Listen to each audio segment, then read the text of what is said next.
welcome to another episode of On Patrol with the Suffolk County PBA. I'm CJ Hunter, the treasurer of the PBA. I'm Tanner Brandmeier, the sergeant at arms of the PBA. And today we're excited to have two local heroes on with us, Andrew Tirelli and James Rizzo, both assigned to the 5th Precinct in Suffolk County. Thanks for joining us, guys. Thank you for having us. So just for everybody out there watching, tell us a little bit about yourselves, a bit about your history in law enforcement, how your career started, and a little bit about your day-to-day activities. So I come from a law enforcement family, and so that kind of kicked off my career. I've always been interested in law enforcement. I officially started my career in Queens in the 114 Precinct. I did actually a year and 11 months to the day before I then came to Suffolk. And I've been with Suffolk for a little over 4 years now. So I got about 6 years in law enfortement. Went right to the 5th Precinct. And since I graduated the academy, been there ever since. And I work in Bellport in the double car. And that's kind of where I'm at now. Nice. What about you, James? I took the NYPD test when I graduated college, got called right away, so that was about 2018. I spent about 6 years there. I was also in the Army National Guard as an engineer. And then about over 2 years ago, I came out to Suffolk, and I'm in the 511 car right now, like Medford area. Nice. Now, Andrew, you mentioned that you come from a law enforcement family and you kind of always wanted to be a cop. I've known your father and your uncle for about 19 years, two guys from the NYPD. Your father, Danny Tirelli, ended up recently retiring as the vice president of the city PBA. He had a long, great career. I think he actually retired as the most senior cop in the city, right? Which is incredible. And your uncle Rick was a great detective in the NYPD. At one point, he was on the Detectives Union Board. He had a great career out there too. So did you ever feel pressure to be a cop, or was it kind of like, oh, this is just what everybody does, and this is what I want to do? It's funny. I never felt pressured. I actually, I went to college at Wagner in Staten Island.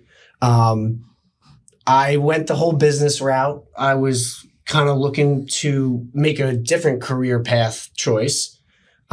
Studied business, got my degree in finance, started that track, realized that, sitting behind a desk wasn't really something that I was into. And the NYPD thing, the police officer thing was always on the back burner, something that I knew I wanted to do, but figured maybe I change it up. Cause like you said, my father was law enforcement, my uncle, my grandfather. From there, I actually went to media. And that was kind of the stepping stone, something a little less cutthroat than finance, until I got the call for NYPD, because at that time I already had taken the test. And so I was waiting to hear back, and I figured I'd do something a little less cutthroat than finance until I got that call. And once I got that call, it was kind of a no-brainer. I think it just eventually got to the point where I knew I wanted to do it. I just kind of had to try some other things out first. And once I got the call, there's no... They weren't pushing you or anything, right? It doesn't sound like your family was really... Not that they didn't want you to be a cop, but it didn't sound like they were like forcing you to go into that profession. Yeah, absolutely not. It's kind of something that like I said, it was on the back burner and in my mind, but there was never that push to kind of continue the trend. It was something that I realized that I just thought that I would be able to contribute to the department, some, good qualities. And I felt like I could, do the job. And so when I took the test and got the call, it was the rest was easy. It was a no-brainer. I think it's great to hear that it wasn't that you were pressured to do this. You chose on your own that you wanted to do this. Yeah. And you've put together, although a young career, a successful career already. Like I said, we're going to talk a little bit about some heroic actions you've taken, but you've developed into a police officer that has the respect of your peers as well. I mean, you've always been one of our biggest PAC volunteers when we have our PAC events, and now you're a squad delegate too. So you're picked by your peers to represent them and look out for their interests. Yeah.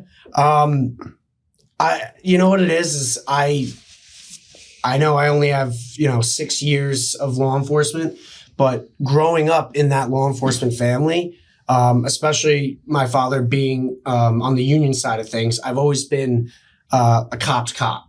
So the idea of being able to represent my peers and, have their backs on a daily basis is something that I'm really thankful for. So, when I signed on the dotted line originally, like we all do, we want to, chase bad guys, play cops and robbers. But ultimately, where I find myself now in my career is just backing up my guys. And that's something I'm really proud to be able to say that I could do on a daily basis. Yeah, it's something to definitely be proud of. I say it all the time. Like I grew up playing cops and robbers. After 9/11 happened when I was in high school, I decided, law enforcement was a career I really had an interest in and wanted to do for real. But once I became a cop, I naturally fell into just the union side of things. And, a great way to help the people of our communities is to help the police officers that are out there helping them. Because if the police officers feel comfortable doing their job and respected while doing their job, they'll be more effective at the job. It goes with any line of work. I feel like it sounds like you care about the guys you work with. And I think that's a big thing that it can't really be understated in all this is like we get this job and this is it can be a very egotistical, very cutthroat business as well, being a cop. Like guys are very competitive. This is like an alpha profession where you really the best of the best, the most physical guys, the athletic guys, the smart guys go into this profession because you have to be so well-rounded to do it and be successful at it. And I think it's very nice to hear your success and you going in the direction that you're going in. And it has a lot to do with you caring about the guys that you work around because that matters in this profession. Yeah, absolutely. I mean, it is cutthroat. I mean, CJ, from when you started your law enforcement career, how volatile policing could be and how the culture and the comfortability of policing from when you started to now, it's a different world. Oh, yeah. And so, if I could make any impact, not just on a patrol level, but to help make, my guys and girls feel more comfortable policing. Because at the end of the day, as cliche as it sounds, we all want to go home to our families.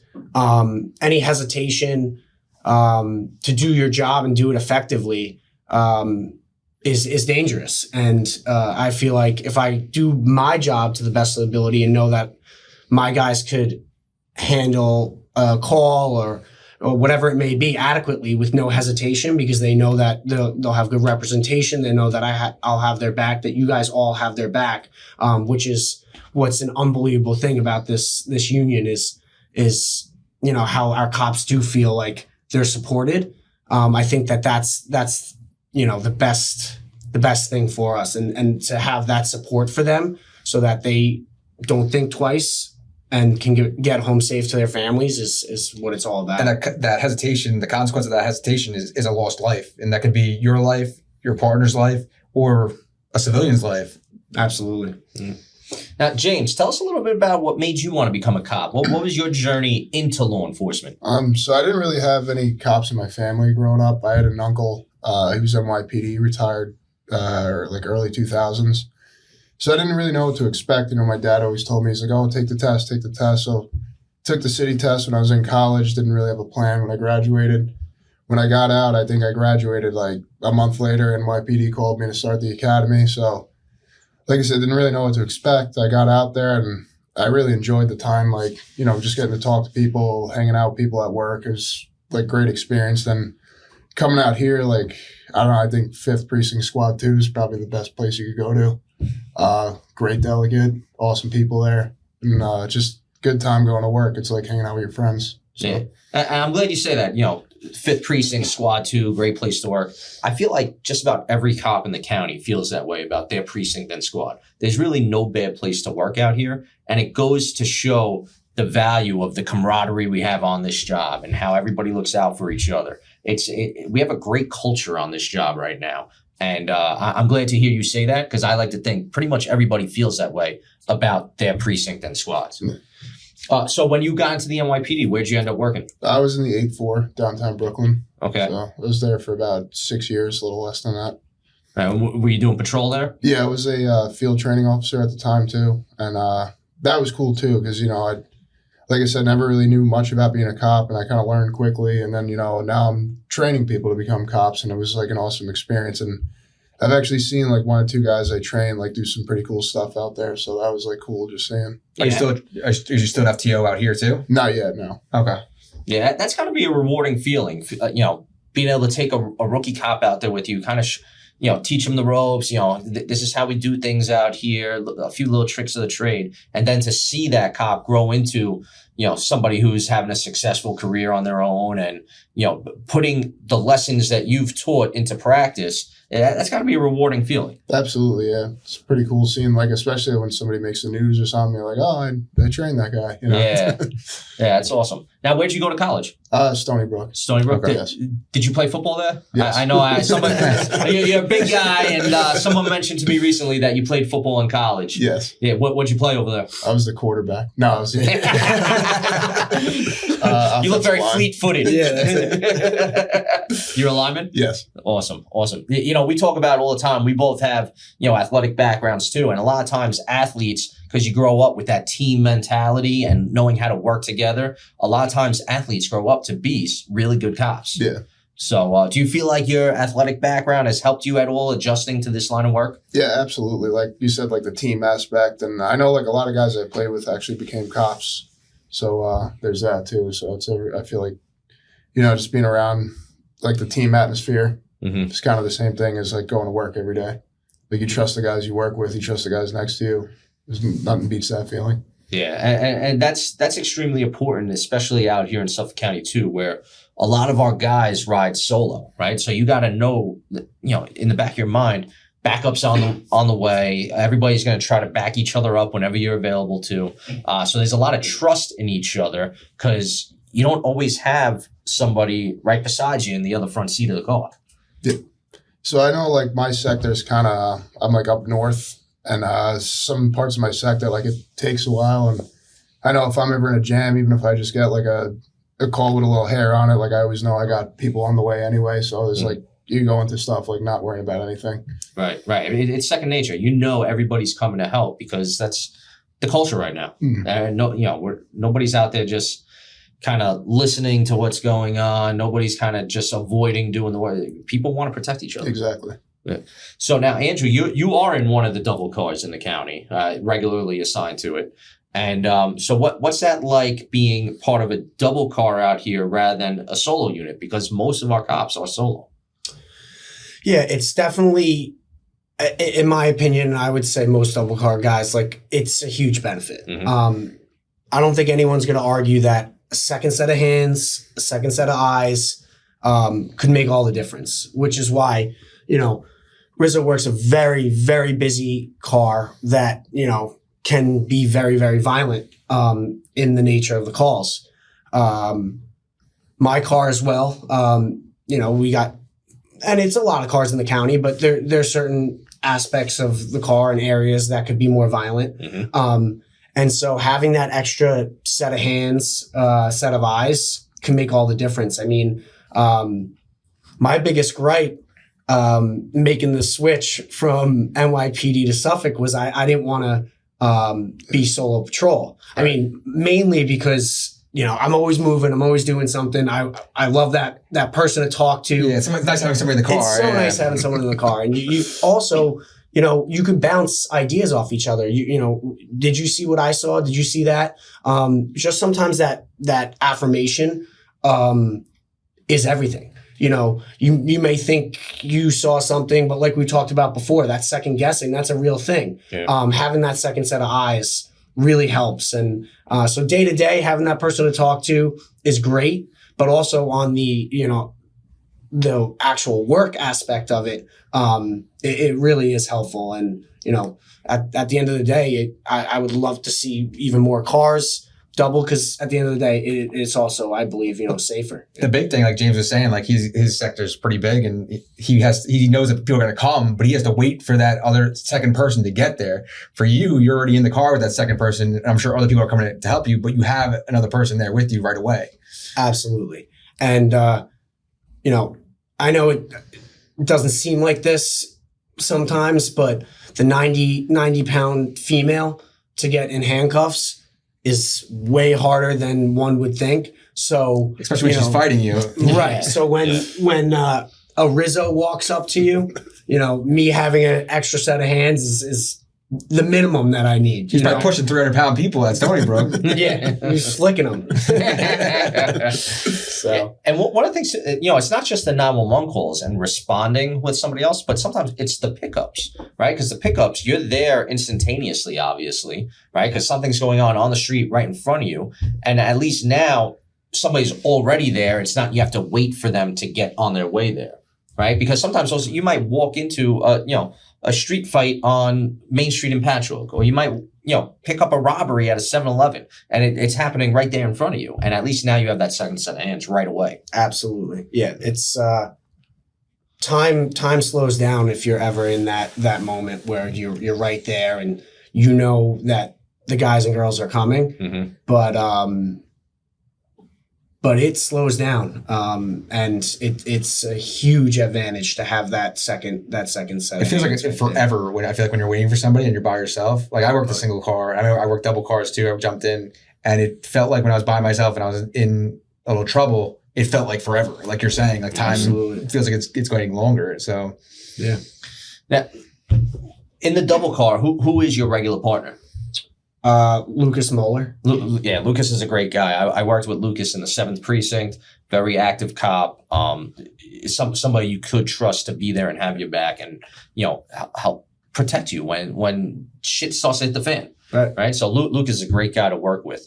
Now, we brought you on to talk about a particular incident that happened recently. I think it was on Christmas. Correct. Yeah. So on Christmas, Luke was on vacation, right? He's got a family at home, several kids. So James, you jumped in the double car with Andrew? Yeah, I'm like his backup partner.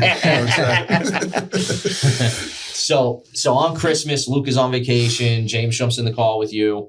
So what was the day like on Christmas? What's going on? It was just a normal day. Slower start, I guess people wake up opening presents, right. Generally peaceful start to the day. Right. Yeah. Decently quiet. I could say that now because the dust has settled. So, right. But right. You don't want to say that in the beginning. No, you don't want to say it while you're working. You don't want to say it like maybe 5 minutes before. Yeah. Exactly. Yeah. It's always that jinx, but I guess now we're past that point. Mm-hmm. And so, it was a relatively quiet day until I would say 1:30. Noonish. Yeah, around noonish, maybe, I guess you could say. And then like anything else. In the afternoon. Yeah. So, all right. So in the afternoon on Christmas Day, you get a 911 call. What happens? What's the emergency? So we actually received. We were on a call already. Right. We kind of we heard it go over the air, and I just looked at him. I was like, "Yo, let's go." And we kind of left the call we were on. So what call were you on? What kind of call was that? We were on a domestic at the time. But it's a peaceful domestic, right? Yeah, So a verbal dispute. And the party didn't.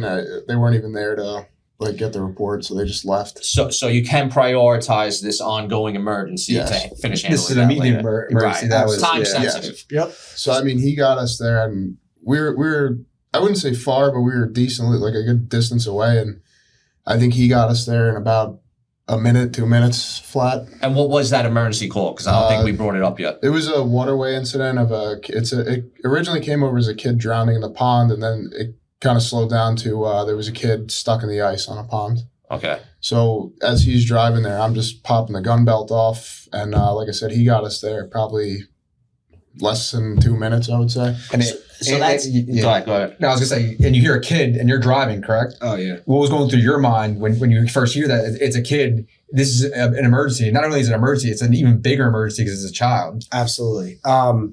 It's funny. people ask what's going through your mind and whatnot, and I'm sure we'll get to it, but when you're actually on a scene and helping out, you don't think about a lot. You just kind of do. But that time responding, it slows down a little bit for you. You have nothing but time to think. You're in the car. You're not there yet. You can't tangibly help someone yet. So it's just your brain, just the wheels turning. What am I going to do? What can I do? And so I guess what's going through my mind is, first of all, how am I getting there? And what's the quickest way to get there? Luckily, it was in my old sector. So I was familiar with it. My partner, Rizzo, he worked this sector for a while. So immediately bouncing off each other, like, should I take Sunrise? Should I do this? What's the quickest way? We immediately established that. He's like he said, he starts taking his gun belt off. Should we need to go in? Right. Now, every second counts. Now he doesn't have to take his gun belt off. Right, and that's those wheels turning. Like, you're preparing for what you're about to arrive on. Right. So let's save some precious seconds and get the gun belt off now, because you're not going to jump into a frozen pond with the added weight, everything holding you down, and honestly, you're going to ruin your gun too if you jump into the water with it. Yeah. Right. Yeah. So the wheels are turning. You're preparing for what you're about to deal with, and that's another advantage to the double car. Because if you're riding solo, you're just driving there. You're not taking off your gun belt yet. You're not preparing to jump in a frozen lake. Absolutely. Right. So it's that another part of that advantage of being able to prepare for what you're about to roll up onto. And like you said, like driving there, like it's going almost in slow motion, and you're just thinking about things. But you also have to be mindful of there's other motorists on the road. You can't get such like in a like blindfolders where this is the only thing that matters in the world. Because although it's the most important thing to you right now, there's other people on the roadway, and if you crash, you could potentially hurt somebody else,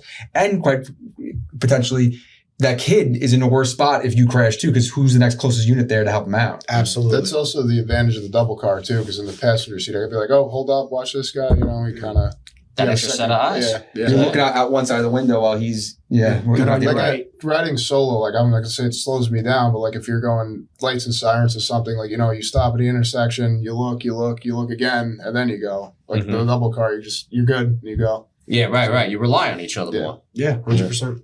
Yeah. All right, so you're on your way there. You're getting there as quickly but safely as possible. James is already preparing to jump in the water. Right. So what happens when you get there? What's going on? What do you see? So we this apartment complex is kind of like a loop. So it comes over a kid in the pond. There's no addresses. There's no numbers. So you kind of you have a 50-50 shot left or right.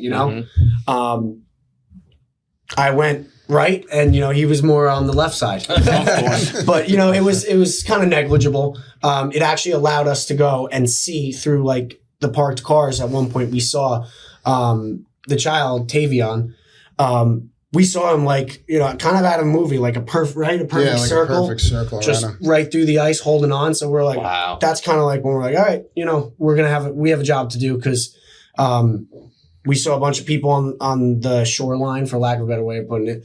And then just this little kid right in the middle. So as I kind of come around the circle, we pull up, and James jumped out of the car. Like he said, he had his gun belt off already. I kind of jumped out, and I heard him yelling. I tried to build a rapport with him before I even got to him. I went to the back of the car to take my gun belt off and secure that. And I'm just kind of trying to yell to him, "We got you, buddy," so he doesn't freak out. We'll be in there in seconds, but every second counts, and I just don't want him to freak out. Try to make sure he's as calm as possible. I secure my gun belt.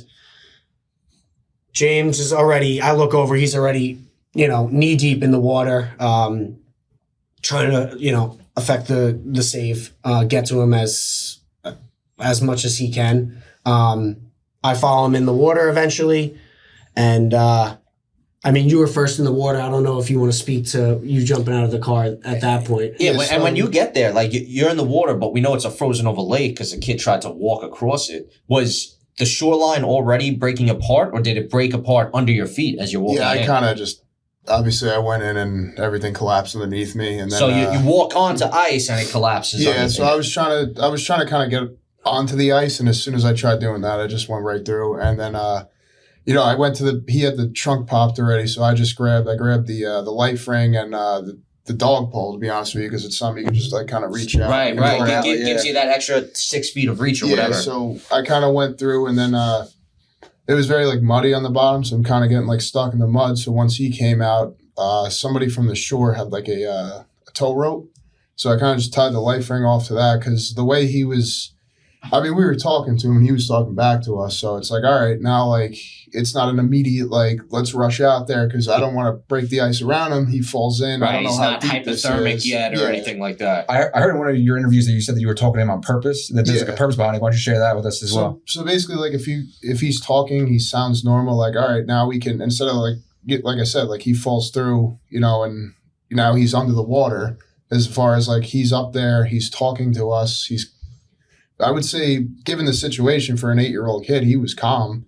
So like let's try to get the life ring to him. If that doesn't work, then we'll go out and grab him. So when we threw the life ring out to him, we got it to him, and then he's like, I can't grab it. So then we started kind of going towards him, and then Sergeant from the highway actually showed up, and he kind of slid straight across, grabbed him, and then once he got the kid, we all kind of pulled him back into shore. Mm-hmm.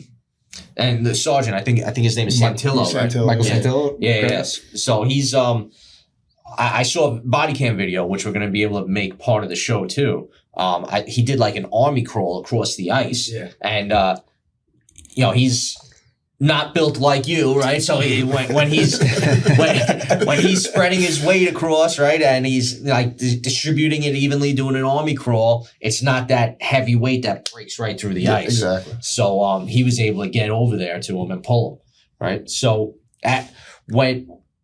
when he's in the water, you guys are trying to get the life ring, and all of a sudden you see Sergeant Santillo come out and army crawl across the ice. What's going through your minds at that point? Well, like now, the one thing is we had, like now that the sergeant's out there, like if worst comes to worst, we could get to him, or if he grabs the kid, he could grab the life ring. So it's kind of like a little less, worrisome for the child's behalf, I would say.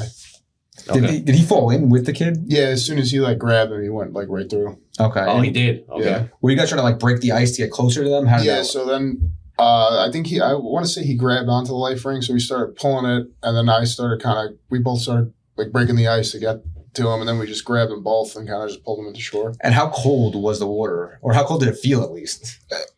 At the time, it didn't really feel that cold. Like, you just kind of... The adrenaline? The main, like, factor in it was, I think, the mud. Like, trying... Because, like, once I went through the ice, now I'm, like, stuck, like, kind of, like, shin deep in mud. I'm like, oh, boy, how am I going to move out of here now? Mm-hmm. So I would say that was, like, the main problem.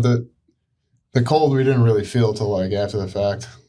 Right, with the adrenaline pumping, Yeah. it's like you almost don't feel anything when you're that amped up in the moment. Yeah. Absolutely. So once you get him to the shore, right? So you guys are breaking through the ice. Sergeant Santillo's holding him. He's breaking through the ice on the other end. You eventually pull him through the water onto the shore. Who's there? What's going on? So we had EMS there already. So like once we got the sergeant brought the kid right to the stretcher, they got him in the ambulance. He was good, and then after that, everyone kind of just dispersed. He went over, got the mom's information. Mom met us over at the hospital. Right. Now, was mom there on the scene, or was she in the house, not even really knowing what was happening at that point? Because basically, the kid's in the backyard. You know what I mean? So yeah, I don't really. You talked to the mom, really. I don't know. I know she had a baby with her, too. So Yeah, she was, as far as I'm concerned, she was there as soon as we were out. So I don't know when Tavion fell through the ice. I don't know if she was there. Okay. I'm not entirely sure. I know that once he was out and on a stretcher for rescue to take him over to the hospital and whatnot, she was right there on the shore. Obviously very emotional, Right. and whatnot.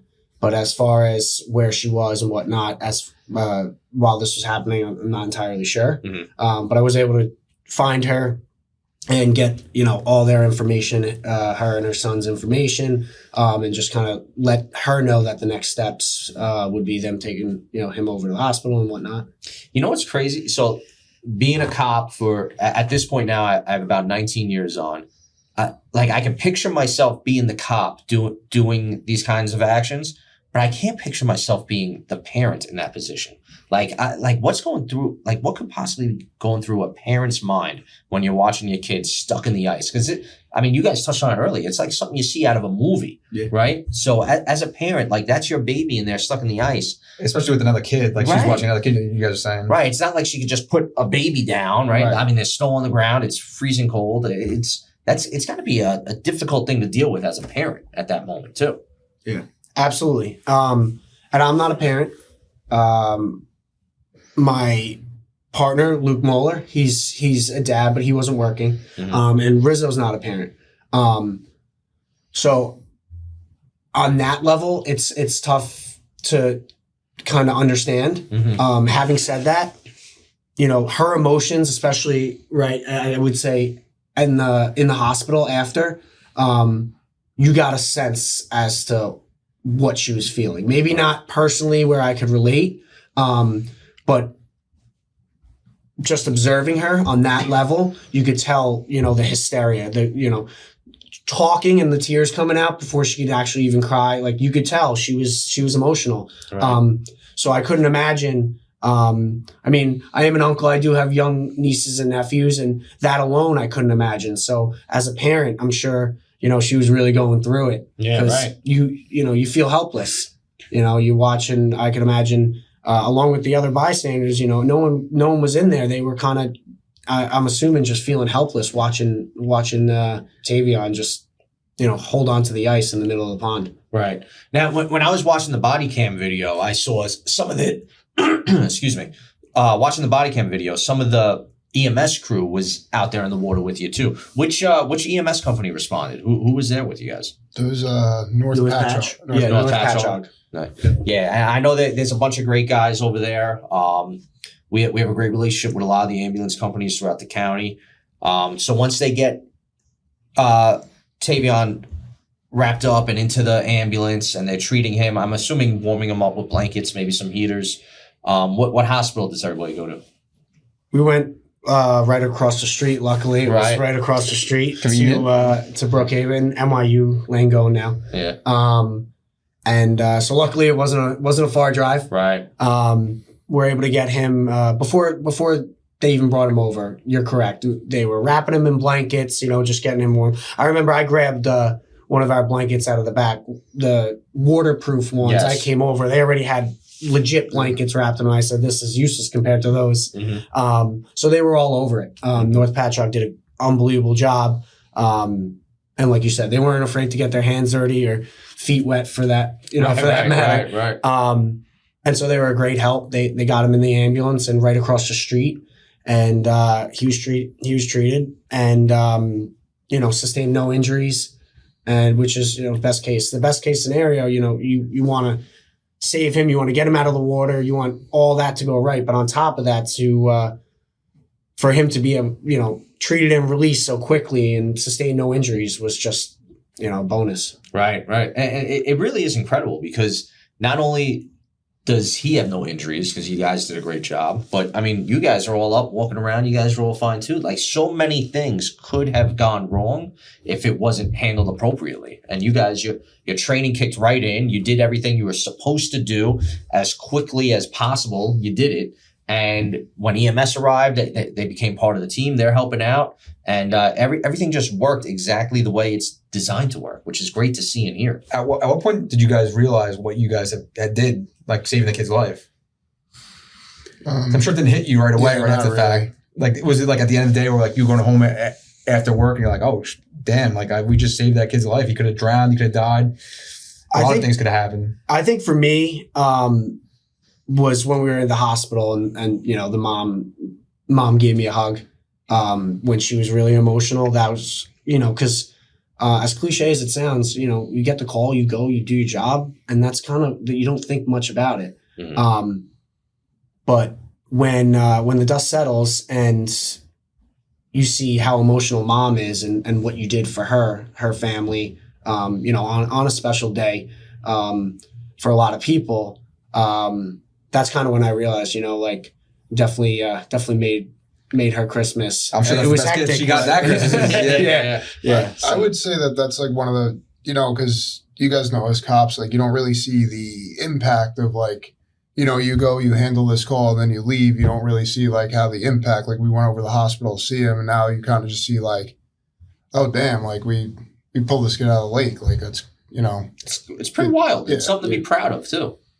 That's great work you guys did. It's crazy. Oh, it's incredible. Yeah. Yeah. Appreciate it. Thank you. Now, when you guys get out of the water, and the adrenaline starts to drop, are you freezing? Are you changing out of your uniforms? Like, what are you guys doing to help treat yourselves to avoid a hypothermic situation? We kind of just, we went across the street, saw Tavion and his mom, and also worked in our favor. We got rid of our boots right off the they're bat. wet. There was if between the mud and the water, they were shot. So the mud, like James was saying, was difficult. That was definitely weighing us down. Like we were seeping in, because the height of the water is one thing, but if you just keep continuing to go down when your boots are sinking in, if you feel like you could stand in the water, but then you're going through, it's like psychologically, it's like, I don't know, how much. That's crazy. Yeah, That's so- something that the general public wouldn't normally think of either when you're doing this. It was, and honestly, is a first for me. I didn't think of it, until I was in it. So the boots were done. The hospital was able to get us some nice hospital socks, right? and warm us up a bit, and then ultimately get a change of clothes and whatnot. Sort out all the paperwork and logistics after that, and then spend the rest of Christmas with our family. Luckily, Yeah. Oh, that's great. Hopefully, you guys got new pairs of boots for Christmas. yeah, exactly. Yeah, County provided, of That's it, course. exactly. Absolutely. So, this was great work. Obviously there's something a little more special about it just because of the nature of being on Christmas. Like to me, it's a very cool piece of dynamic that happens on Christmas. But once you have him at the hospital and now we know everything's okay, I mean, you now have a great story to tell, right? And obviously everybody wants to hear about the great work that police officers are doing on a daily basis. So eventually a press conference got scheduled, right? And you guys had to go do a press conference and speak to the media as well. What was that like? Because that's something that a lot of police officers don't anticipate having to do as part of their career initially. I'd say it was tough because, it's one thing to talk to people, to public speak in general. It is a large aspect of our job, but when we're speaking to people in the scope of our job, it's a lot different. I think the hardest part is, and we spoke about this since then a bunch of times, before and after the press conference, but I think that speaking about yourself is the difficult part. I think a lot of cops have trouble with that. Yeah, it's you don't want to. I mean, if you have just the tiniest bit of humbleness, it's an uncomfortable thing, Right. or being humble. It's uncomfortable because that's not why we do this, right? Yeah. We didn't. There's no aspect of responding to that call and doing what we did where we thought that it would turn into any of that. And I know Or that like any other cop in the county wouldn't do the same thing. Exactly. In the situation. So it's kind of just like, a lot of cops do amazing stuff every day and it just goes like, go on to the next. Absolutely. So it's kind of just, it's a little weird with the media interviews and stuff. Was something we weren't expecting, but it was a cool experience. So it's I saw the interview. The kid Tavion stole the show basically. I saw him running around, he was jumping up on the podium and everything like he has that. quite a personality. Yeah. even when we were out there, he was funny. Like when we saw him at the hospital, he had us laughing. So Yep. What was that moment like for you guys to kind of reconnect with him after the fact? 'Cause a lot of times, like, you go give maybe even CPR on somebody, you saved their life. A lot of times we don't see them. Like as cops, like you don't see that person ever again. It's just kind of like it happens. Sometimes you don't even know if you saved their life or not until someone from the hospital says, "Hey, you know that this person survived because of your action." So what was that like for you guys to experience that, going back and reconnecting with him for that day and seeing how he's doing and just talk about it a little bit? I mean, it was cool. I mean, like at the end of the day, he's just a kid, and it's like seeing him like happier and like talking to us and everything. It was just kind of cool. Like last time we saw him, he was in distress, and now he's just like happy-go-lucky kid. So yeah, definitely. Like you said, Tanner and Riz, like you don't hear back, you don't get the updates, you don't have the follow-ups with a lot of the work we do. I think I could speak for a lot of police officers is we do the work because we want to help, we want to make a difference. Mm-hmm. But sometimes we lose sight of that because we just, go day to day and we don't realize if we are or not. It's, that it's just a job at the end of the day. So to have a reminder like this, that people are grateful for your response and your work, it's really nice. It was nice to see. I think one of the important aspects of this to point out is, like James said, you feel like you're getting these accolades and recognition for something that 1,800 other Suffolk County police officers would have done, right? And a lot of times guys don't get the recognition for the work that they're doing.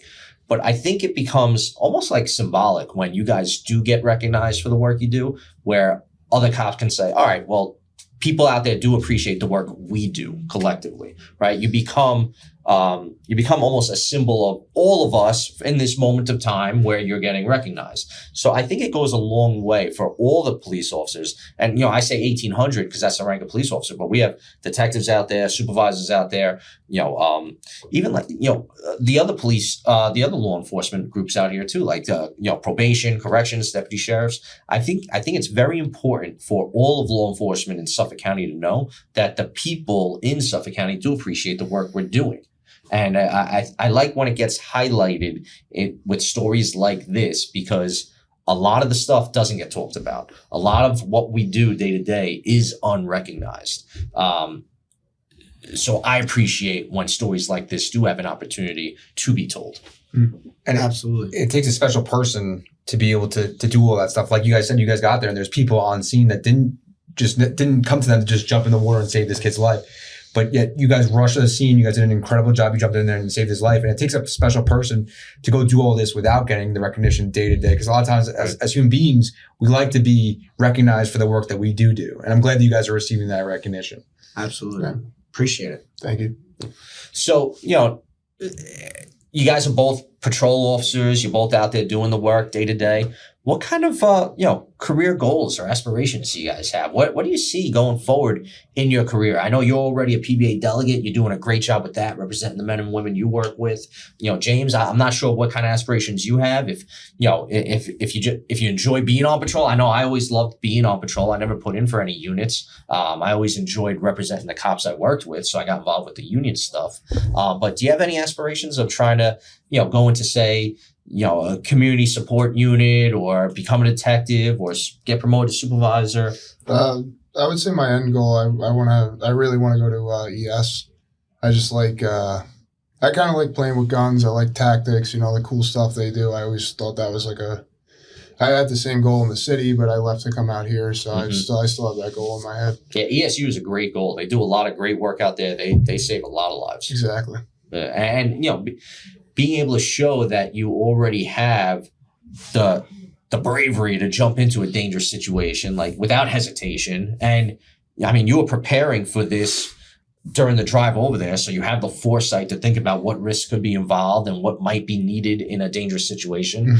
I think ESU is an awesome goal for you to strive for. I think that's great. As far as right now, I love being on patrol. I think his partner always says it's the greatest thing as being a cop is being on patrol. Mm-hmm. So yeah, I always enjoy being on patrol. There's nothing wrong with spending 20 to 30 years on patrol, right? Mm-hmm. I mean, I love being a patrol cop. I liked interacting with people in the community. I liked interacting with the business owners, and I had an opportunity to do that on patrol. I enjoyed that. What about you, Andrew? Well, I just will say, as far as because you brought up a good point that he had the wherewithal, take his belt off on the way and whatnot.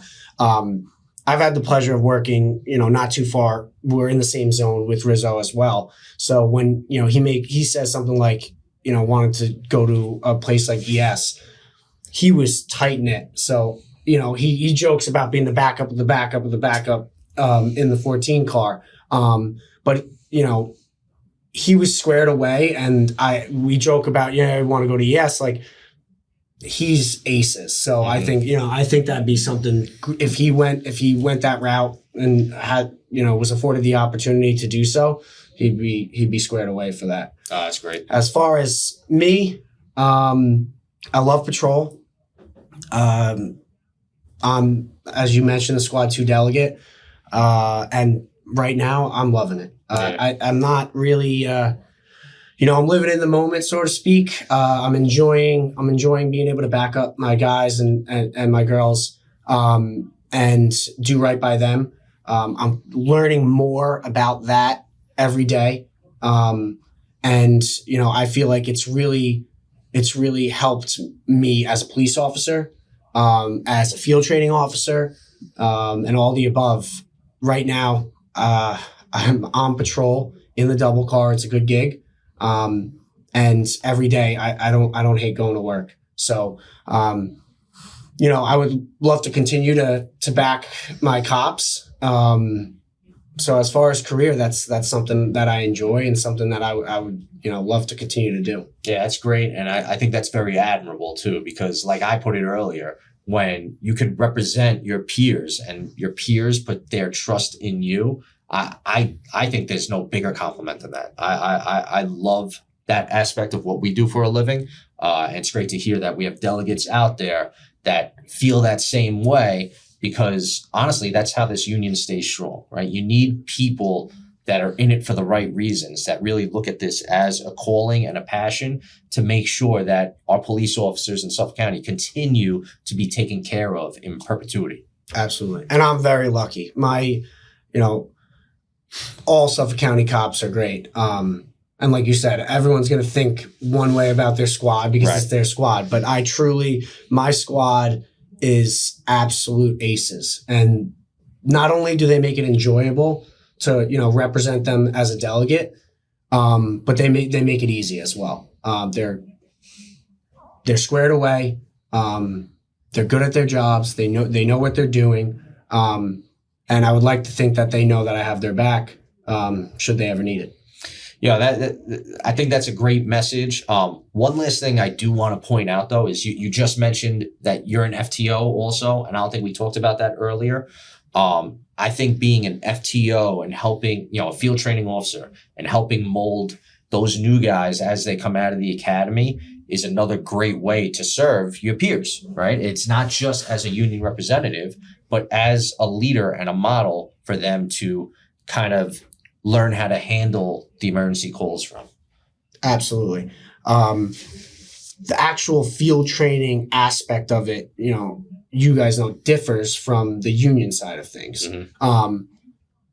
Because at the end of the day, we're all cops. Right. And, my delegate hat and my field training hat, they differ because although they have the same objective and the same goal, and that's to get home safe at the end of the night. It's just, you're teaching kind of different things. You're helping out with different things. Right. So as a field training officer, it is really cool to instill certain things that I've learned from my time in the city, and even more so my time out here with my partner, who actually field trained me at one point. Mm-hmm. And I owe him all the credit in the world to everything he taught me. Because I'm a better cop today because of him. Mm-hmm. And it's kind of cool now that we get to go out there and, have our different ways of policing, but effectively, police together. But field training is a good way to, instill the way that you want to patrol, into others. And, they'll take something from you and something from my partner, and when Rizzo becomes a field training officer, like from him, and create their own police officer out of themselves. But it is nice to be able to, lay the foundation for them to, you observe them to grow into.